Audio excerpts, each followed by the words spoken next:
So next, we want to perform a vulnerability scan against the system. To do that, we want to be installing Nessus. So if we go to the top left, type in Firefox. So what Nessus is a very popular vulnerability scanner. Looks amazing on your resume if you can write this down. So we want to start installing Nessus for Kali. So we can go to Google and just type in Nessus download. So Nessus is typically paid for, but they do offer a free service. So we're going to be downloading that tool, and it's the exact same as the enterprise level. Oops. We can go back. We can click this first link right here, Nessus Tenable. So now we have access to Nessus download page.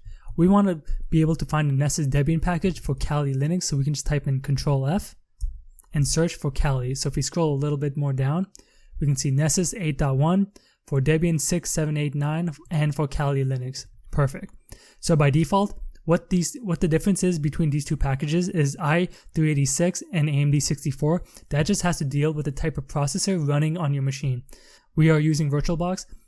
We want to download the AMD 64 Debian package. So we can click I agree, and it should start downloading. Click Save File. Okay. So now that we downloaded the Debian installation package, we want to start installing it. So after we have successfully downloaded the Debian installation file, we can go to the top right, click this arrow icon, click this folder icon, and then we are in the file manager where the Nessus Debian image is located. So we can right click, open terminal here, and it'll just open up our terminal folder. So we can type in ls, and we see the file right here. So now all we need to do is download it. So all we need to do is type in sudo for admin privileges, dpkg tac nessus. And if you press tab, it should auto-complete the file name, so we don't have to type all that out. So tac nessus, and then we can just type in tab. So press enter. Password for Kali, it is Kali. And it looks like we're successfully installing it. Awesome. Awesome. So now we see Nessus is successfully installed, so all we need to do is start the process and access the web server. So what Nessus does is install a web server onto your computer, which makes it super easy to use.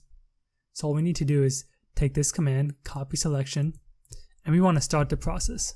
So typically how Linux runs is that all applications have a process tied to them, and to start applications, all we need to do is start the process. So sudo, and we can just start the process. So what this does is go into the etc folder, the initd folder, and Nessus D, it stands for Nessus daemon, which is the process for Nessus. So all we need to do is copy this command, etc initd Nessus D start. Nessus D stands for Nessus daemon, which is just the process behind Nessus to start the application. So it looks like it successfully started. So all we need to do is access the Nessus web server. So because we're running this on our local machine, we can just type in 127.0.0.1, which will just go back to our own IP address, and then colon. So if you go back to the terminal, you can actually see that Kali Linux is started on port 8834, which is differentiated by this colon. So this would be an IP address, the colon, and then the port number. So it started on port 8834. We can go ahead and type in enter. And this shouldn't work because we need to access Nessus through HTTPS.